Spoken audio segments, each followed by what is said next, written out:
नमस्कार दोस्तों, स्वागत है आप सभी का आपके अपने इस यूट्यूब चैनल पर। और इस वीडियो के माध्यम से SSC CHSL that is combined higher secondary level examination tier 1 2022 का क्वेश्चन पेपर डिस्कस किया जाएगा। ये जो पेपर हुआ था वो 9 मार्च 2023 को हुआ था। शिफ्ट जो है वो 4th है और इस शिफ्ट को सेट नंबर 4 बनाया गया है। तो चलिए शुरू करते हैं वीडियो पहले क्वेश्चन से। पहला क्वेश्चन जो था हमारे पास यहाँ पर दिया गया था, अपोजिट मीनिंग बतानी थी वर्ड की, नैक वर्ड की। नैक का मतलब क्या होता है? Clever way of doing something, यानी किसी चीज़ को बहुत ही कुशलता के साथ डील करना, तो उसे नैक कहेंगे। इसको आप स्किल भी ले सकते हैं, अगर मीनिंग निकालें तो आप स्किल कह सकते हैं। इसके लिए स्किल के और भी वर्ड होते हैं, जैसे आपका डेक्सटरिटी होती है, आपका प्रोफिशिएंसी होती है, और भी बहुत सारे होते हैं। इसके लिए पहला था अपोजिट में वाइल, दूसरा था लिसन, चौथा था आपका प्रोसेस, चौथा थर्ड के बाद चौथा था इनएबिलिटी। ये जो आपका वाइल दिया गया था, इसका मतलब आपका जो है नीच टाइप का होता है, यानी गंदा सा, उसे कहेंगे आप डेस्पिकेबल कह सकते हैं, आप डिसऑनरेबल कह सकते हैं, और या फिर इग्नोबल कह सकते हैं। लेसन का मतलब आपका पाठ्य होता है, यानी पाठ होता है, पाठ नहीं पाठ होगा, और चैप्टर कह सकते हैं। प्रोसेस का मतलब क्रिया होती है, और ये इनएबिलिटी का मतलब देखिए, एबिलिटी मतलब योग्यता होती है, ठीक है, एबलनेस होती है, और इन लगाकर अपोजिट बनाया गया। तो यहाँ पर देखिए नैक का मतलब क्या था? एक्सपर्ट, मतलब कहने का मतलब स्किल था, और यहाँ पर इनएबिलिटी मतलब अस्किल हो जाएगा, यानी अकुशलता। तो यहाँ पर ये आपका अपोजिट बनना है 4th में। इम्प्रूवमेंट बताना था यहाँ पर, the medieval night was new है फॉर हिज हॉर्समैनशिप। देखिए दिया गया था, ये जो आपका टेंस रखा गया आपका पैसिव में रखा गया है, और आपको पता है पैसिव में हमेशा थर्ड फॉर्म होती है, ठीक है। तो ये जो नाइट्स थे मिडीवल्स के, या नाइट जो था वो हॉर्समैनशिप के लिए जाना जाता था, घुड़सवारी के लिए। तो जाना जाता था, इसका मतलब यहाँ पर जो आपका वॉज के बाद, वैसे भी आपको पता है कि इसके साथ दो चीज़ें होती हैं। अगर जो वर्ब रहेगी तो डूइंग वर्ड कुछ रहेगा, तो यहाँ पर या तो उसके साथ आईएनजी फॉर्म चलेगी, या फिर आपकी क्या चल सकती है, या फिर इसके साथ जो है थर्ड फॉर्म चलती है। थर्ड फॉर्म तब चलेगी आपकी जब आपका पैसिव रहता है, डायरेक्टली बीइंग वगैरह नहीं लगेगा थर्ड फॉर्म में। देखिए यहाँ पर वॉज के साथ लिखा गया है, वॉज के साथ न्यू नहीं होना चाहिए था, यहाँ पर नोन होना चाहिए था। पहला था वॉज नोन, दूसरा था वर नोन, चौथा था वॉज नोस, तीसरे के बाद चौथा था आपका नो इम्प्रूवमेंट। तो आपका जो करेक्ट होगा वो यहाँ पर क्या होना चाहिए था? The medieval knight was known, ठीक है, फर्स्ट वन। इसमें अगेन इम्प्रूवमेंट बताना था, he sharpened his pencil but the lead broken as soon as he started writing, ठीक है। दो सेंटेंस लिखे गए, एज सून एज से चिपकाए गए हैं। अगर जो आप ध्यान से देखेंगे तो इधर वाले में पास्ट चल रहा है, इधर भी पास्ट ही चल रहा है, ठीक है। तो बीच में ये जो था आपका बट से जोड़ा गया था, इसमें भी आपका क्या चलेगा? पास्ट चलेगा, सिंपल पास्ट चल रहा है। ही शार्पेंड इस पेंसिल को उसने शार्प किया, लेकिन द लेड ब्रोकन, यहाँ पर थर्ड फॉर्म चिपकाई गई है। थर्ड फॉर्म ऐसे नहीं आती, थर्ड फॉर्म हेल्पिंग वर्ब के बाद आती है, चाहे वो आपका हैड हो, चाहे हैव हो या हैज़ हो, या फिर आप पैसिव बनाएंगे तो उसके लिए अलग हो सकता है, ठीक है। तो यहाँ पर आपका लीड, यानी जो लेड था वो आपका लीड नहीं था, लेड था वो आपका क्या होना चाहिए था? ब्रोक होना चाहिए था। But the lead broke as soon as he start, जैसे उसने राइटिंग करना शुरू किया तो उसका जो लेड था वो ब्रोक हो गया। तो यहाँ पर पहला था लेड ब्रेक था, लीड ब्रेकिंग था, लेड ब्रोक था, और नो इम्प्रूवमेंट। तो नो वाला तो गलत था आपका, थर्ड वन सही बन रहा है। फिलअप बताना था, the USA has military dash in many middle east countries में यूएसए की मिलिट्री डैश है। टाउनीज़ हैं, फोर्सेस हैं, और डेनिजेंस हैं, और पर्सनल हैं। मिलिट्री पर्सनल रखा गया। पर्सनल अगर जो वो होता है स्टाफ के लिए, तो वो SONNEL होता है, जो कि आपका नहीं है। टाउनीज का मतलब जो टाउन में रहता है। फोर्सेस आपका करेक्ट हो जाएगा, मिलिट्री फोर्सेस। और डेनिजन का मतलब क्या होता है? निवासी। निवासी में आप कह सकते हैं कोई प्लांट कह सकते हैं, आप एनिमल कह सकते हैं, या व्यक्ति कह सकते हैं जो किसी पार्टिकुलर जगह पर रहते हैं या पाए जाते हैं। इनडायरेक्ट फॉर्म बताना था, यहाँ पर टेंस से लिमिट करने की कोशिश करते हैं। He said I will never hurt you, ठीक है। तो विल से हमें पता है कि इनडायरेक्ट में जाने पर वुड हो जाएगा, ठीक है। सैड है तो इसका मतलब बाकी चीज़ें चेंज होंगी, मतलब ये अंदर वाला चेंज होगा क्योंकि पास्ट में। तो यहाँ सैड सब में रखा गया था। विल की जगह वुड देखना है, यहाँ पर है क्या? नहीं है, इसमें नहीं है, थर्ड वाले में नहीं है, फोर्थ वाले में रखा गया है, तो फोर्थ वन आपका सही हो जाएगा। इसमें एरर डिटेक्ट करनी थी। स्टेटमेंट दिया गया था, plastic debris in the ocean can become coated with algae and other marine microbes that produces a chemical scent, ये दिया गया था।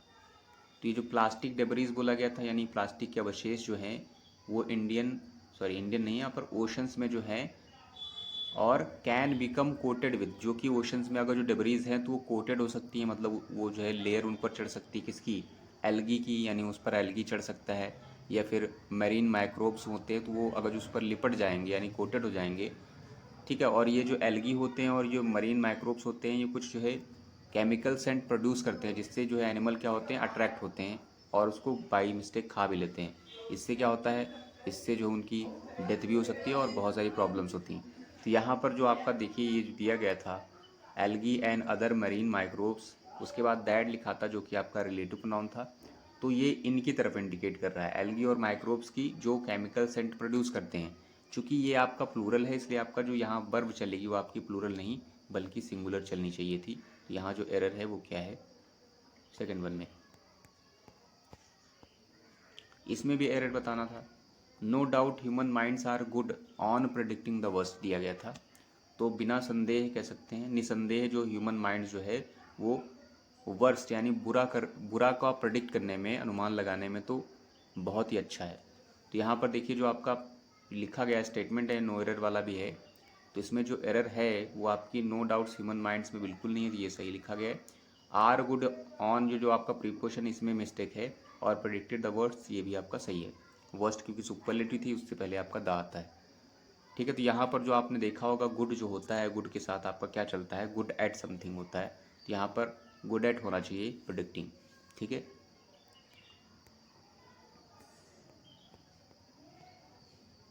या फिर आपने कभी कभी देखा होगा गुड के साथ इन भी चलता है, गुड इन समथिंग, ठीक है। तो वो बहुत कम चलता है, बट गुड एट आपने ज़्यादा देखा होगा।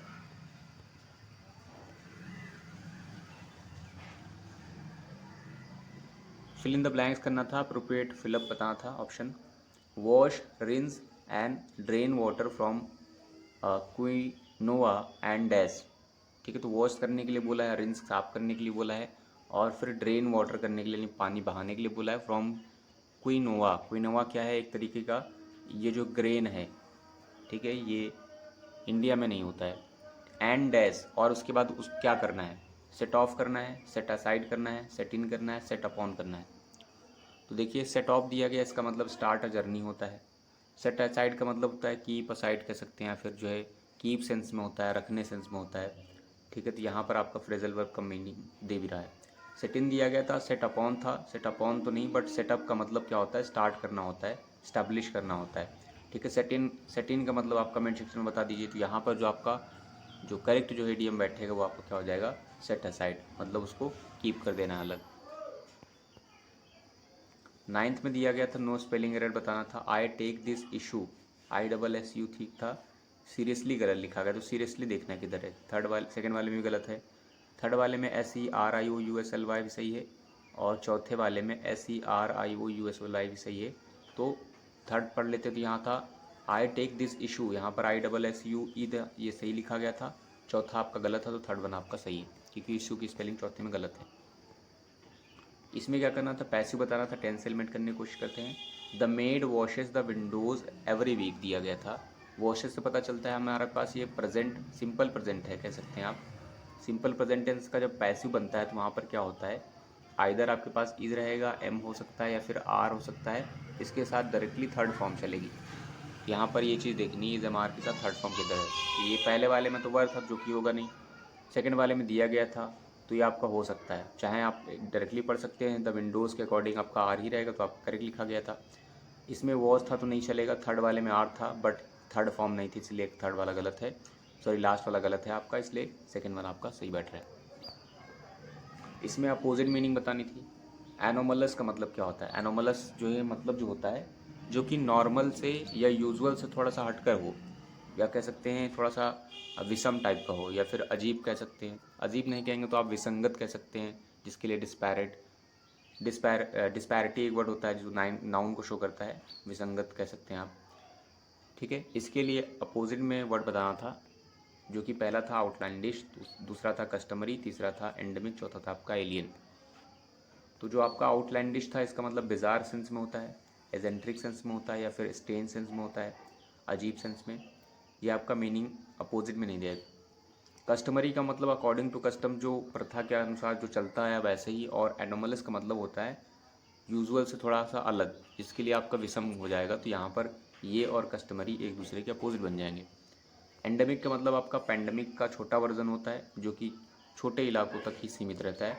एलियन का मतलब आपको पता ही होगा। आते हैं नेक्स्ट पर, ऑर्डर लगाना था यहाँ पर। पी में था plastics and not available in sufficient quantities in India. Q में था rather one for specific targeted applications as a majority of. R में था compostable plastics are more expensive than conventional. और एस में था आपका compostable plastics packaging is not a blanket solution but dash. ये दिए गए थे PQR। आप डायरेक्ट चाहे PQR से कर सकते थे या फिर यहाँ से हेल्प ले सकते थे। ठीक है, अगर जो यहाँ पर अगर जो आपने ध्यान से देखा होगा तो यहाँ पर जब आपने आर पढ़ा होगा, यानी compostable plastics are more expensive than conventional, तो प्लास्टिक्स की बात हो रही, दैन कन्वेंशनल आपका क्या आएगा इसके बाद, कन्वेंशनल प्लास्टिक्स आएगा। इट मीन्स आपका आर के बाद पी आएगा, conventional plastics and not available in the sufficient quantities in India. अब आपको RP अगर जो मिल गया तो आप RP से एलिमिनेट कर सकते थे। पहले में है RP, दूसरे में RP है, तीसरे वाले में नहीं है, चौथे वाले में भी है। ठीक है, अब स्टार्टिंग किससे होगा, क्या RP से हो जाएगा। अगर जो RP से देखेंगे तो RP में बोला गया था compostable plastics are more expensive than conventional plastics and not available in sufficient quantities in India. फिर आपका क्यू रखा गया था rather one for specific targeted applications as a majority of. ये आपका मैच नहीं कर रहा है। फिर आपका सेकंड वाला था, सेकंड में दिया गया था SR, यानी पहले S से स्टार्ट करिए। तो S से स्टार्ट करेंगे तो था कंपोस्टेबल जो प्लास्टिक्स है packaging is not a blanket solution but के बाद आपका दिया गया था इसमें but compostable plastics are more expensive than conventional plastics and not available in the sufficient quantities in India. और फिर आपका लास्ट में क्यों रखा गया था rather one for specific targeted as a majority of. तो ये वाला भी आपका मैच नहीं कर रहा है। ठीक है, तो ये वाला भी आपका एलिमिनेट हो चुका है। तो फिर आपका लास्ट सही होना चाहिए, एक बार चेक भी कर लीजिए। इसमें था as compostable plastics packaging is not a blanket solution but के बाद आपका क्यों था rather one for specific targeted application as a majority of के बाद आपका आर रखा गया था, majority of compostable plastics are more expensive than the conventional plastics. ये आपका पूरा मैच करा, ये आपका सही है। नेक्स्ट पर आते हैं।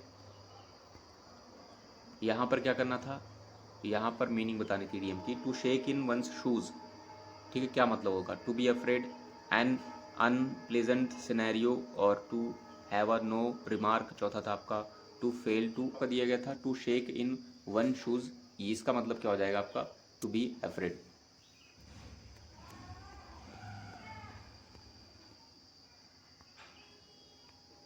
इसमें था improve the underline part of the sentence, choose no improvement as an answer if the sentence is grammatically correct. The blue house is practising its songs for the competition. देखिए यहाँ पर ब्लू हाउस जो है वो practice कर रहा है songs को फॉर द कंपटीशन को लेकर के। तो क्या ये सही लिखा गया है, प्रैक्टिस की स्पेलिंग में CE होता है नाउन और SI वर्ब होता है, तो ये आपका सही लिखा गया है। इसके बाद ING आएगा, ये सही था, बट आपका ये जो लिखा गया था ये आपका गलत है। चूँकि ये आपका नाउन था तो नाउन से पहले आपका एडजेक्टिव आएगा, और जो एडजेक्टिव होता है वो आपका इट्स होता है, ये आपका पॉजेसिव एडजेक्टिव होता है। ये जो लिखा गया आपका एक्रोनिम हो सकता है, इट के साथ आपकी हेल्पिंग वर्ब हो सकती है जो कि एस यानी इज़ हो सकती है, या फिर आपकी हैज़ हो सकती है, कुछ भी हेल्पिंग हो सकती है जिसके अंत में आपका एस आ जाए। तो यहाँ पर जो आपका गलत था, ये फिलहाल ये आपका गलत था, यहाँ पर पॉजेसिव एडजेक्टिव की ज़रूरत थी। तो यहाँ पर किस में पॉजेसिव एडजेक्टिव था, पहले वाले में था क्या, नहीं था, पहले में तो वर्ब ही सही नहीं है, दूसरे वाले में वर्ब ही नहीं सही है, तीसरा वाला आपका गलत है, चौथे वाले में था वर्ब भी सही है और पॉजेसिव एडजेक्टिव भी सही है। अब फिश आउट ऑफ वाटर, देखिए वाटर से रिलेटेड आपको रूट वर्ड करवाए गए थे और उसमें ये वाला भी करवाया गया था। ठीक है, इडियम्स।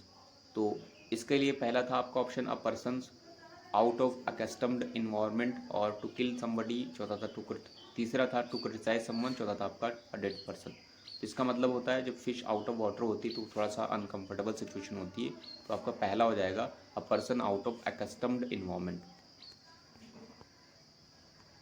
इसमें क्या करना था, मीनिंग बता रही थी। नेडिर का मतलब होता है वर्स्ट पॉइंट कह सकते हैं, निम्नतम बिंदु, अधो बिंदु कह सकते हैं। और इसका अपोजिट में था बॉटम था, बेस था, डोसाइल था और क्लाइमेक्स था। बॉटम का मतलब निम्नतम ही होगा तो ये आपका नहीं बनेगा अपोजिट में। बेस का मतलब भी नहीं बनेगा। डोसाइल का मतलब हम्बल होता है, सबमिसिव होता है, मीक होता है आपका, विनम्र टाइप का होता है, ये भी आपका नहीं था। लास्ट वाला बच रहा है तो आपका सही हो जाएगा। और वैसे भी क्लाइमेक्स का मतलब टॉप मोस्ट हो जाएगा। आप समिट कह सकते हैं, एक्मी कह सकते हैं, एपेक्स कह सकते हैं, पिनिकल कह सकते हैं, बहुत सारे वर्ड होते हैं। यहाँ पर रेडिक्यूल जो वर्ड था इसका मीनिंग बताना था। रेडिक्यूल का मतलब मजाक उड़ाना, ठीक है, मॉकिंग, जॉकिंग, ठीक है। और इवन डेरिजन एक वर्ड होता है जो कि इसी में रखा गया है। तो पहला था पैथोलॉजी, दूसरा था डेरिजन, तीसरा था रेजोलेट, चौथा था आपका डेरिवेशन। आप एलिमिनेट भी कर सकते थे, जैसे पैथोलॉजी रोग से संबंधित है, और रेजोल्यूट का मतलब आपका दृढ़ संकल्प होता है, जिसके लिए डिटरमाइंड आप कह सकते हैं, ठीक है, फर्म कह सकते हैं, ठीक है। और फर्म के साथ टेनाशियस वर्ड होते हैं, स्टेडफास्ट होता है आपका।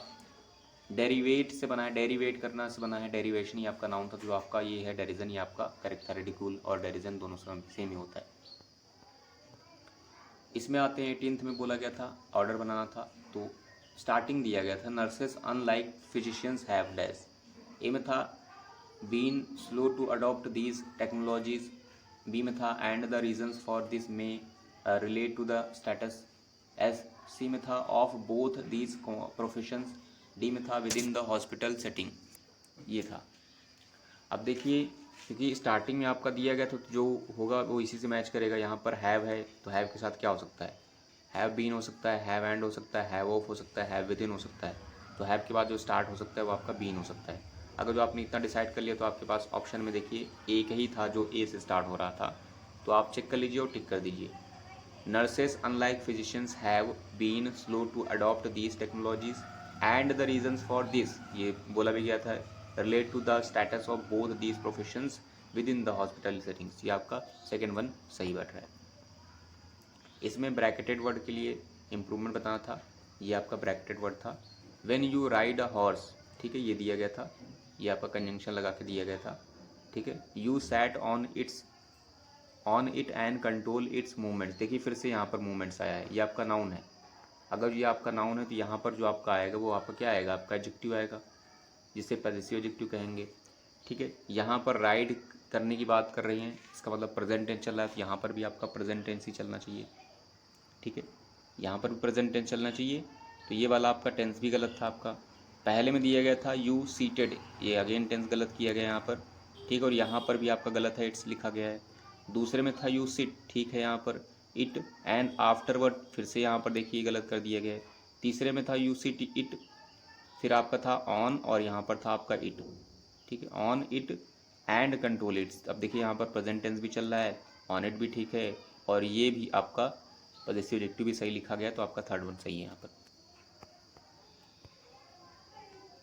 इनकरेक्टली स्पेल्ड वर्ड बताना था, एग्रेवेट था, क्रैम्प था, स्टैम्प था और डैम्प था। एग्रेवेट की स्पेलिंग आपकी गलत थी, इसमें AGGRAVAT होता है, इसका मतलब स्पॉइल होता है। डिटेरियोरेट होता है मतलब स्थिति को बद से बदतर बनाना, स्पॉइल सेंस भी होता है। ये आपका क्रैम्प दिया गया था, क्रैम्प मतलब होता है मसल्स में ऐंठन होती है। और स्टैम्प मतलब आपको पता ही क्या होता है, डैम्प मतलब में भी शायद गीला होता है। नेक्स्ट पर आते हैं, फिलअप पर आते हैं। तो फिलअप में दिया गया था I have always been bad at journeying, bad at sorry journaling, bad at journaling दिया गया था। यहाँ पर भी देखिए आपका एट आया है, एट जर्नलिंग, बट यहाँ पर बैड है, गुड नहीं है। All my childhood diaries include major gaps, जिसमें क्या है, बहुत सारे मेजर्स गैप्स हैं चाइल्डहुड की डायरीज़ में, क्योंकि वहाँ स्टार्टिंग में बोल दिया गया बैड है जर्नलिंग में। In one dash I am 8 visiting my aunt, या आंटी आप कह सकते हैं। In the very dash I have experienced poverty and have a crush on Mohit, the kid dash it's sits behind me in biology. Today my journal and I are something like strange acquaintances who check in every now and then just to keep in dash without really understanding why. Yep, we say to each other in passing, everything's good. Hope all is dash with you. Fill up पर आते हैं। तो यहाँ पर बोला गया था bad था जर्नलिंग में, all my childhood diaries include major gap थे, in one dash I met in one entry, in one section, in one passing, in one terms. तो यहाँ पर डायरीज या जर्नल्स की बात हो रही है। तो वन एंट्री में मैं क्या था, 8 साल का, या मैं थी। आगे देखते हैं तो यहाँ पर दिया गया था visiting my aunt in the very days I have experienced puberty. Puberty का मतलब क्या होता है, अट्रैक्शन। ठीक है, एक ऐसी एज जब जो है गर्ल्स और बॉयज़ में अट्रैक्शन होता है, तो उसी एज को कहेंगे पबर्टी। स्टार्टिंग से यहाँ से उसमें लगता है। And have a crush on Mohit, ये दिया गया था आपका। तो in the very days, in the very over, in the very earlier, in the very next, in the very former. ठीक है, तो यहाँ पर क्या आएगा, मतलब बहुत ही जल्दी सेंस में कहने का मतलब है, या अगले ही सेंस में आपका कहने का मतलब है। तो ओवर तो आपका नहीं होगा यहाँ पर, अर्लियर नहीं होगा, अगर जो अर्ली हो तो देखा जाता है यहाँ पर। नेक्स्ट आपका दिया गया था और फार्मर दिया गया, तो फार्मर भी नहीं होगा, तो आपका नेक्स्ट यहाँ पर करेक्ट हो जाएगा। In the very next I have experience poverty and have a crush on Mohit. फिर आगे उसके बारे में दिया गया था the kid dash sits behind me in biology. तो यहाँ पर किड डैश, यहाँ पर आपका रिलेटिव प्रोनाउन आएगा, हु सिट्स आएगा, हुम सिट्स आएगा, विच सिट्स आएगा, हु सिट्स आएगा। यहाँ पर रिलेटिव प्रोनाउन जो आएगा वो आपका सब्जेक्टिव केस रहेगा, जो कि है आपका हु। विच तो आपका वैसे भी नहीं होगा, क्योंकि पर्सन इंडिकेटिंग के लिए हु, हुम और हुज होता है स्पेशली। फोर्थ में बताना था यहाँ पर। ठीक है, फिर दिया गया था who check in every now and then just to keep in dash, just to keep in touch, just to keep in vision, just to keep in taste, just to keep in dash. तो ये आपने phrase भी use किया होगा या colocation use किया होगा, just keep in touch. Keep in touch मतलब जो है आपका जो है मतलब समझ रहे होंगे अब कहने का मतलब। कीप इन टच का मतलब क्या रहेगा कि मतलब जो है सर्कल में रहना। ठीक है, तो यहाँ पर आपका फर्स्ट वन सही बैठेगा।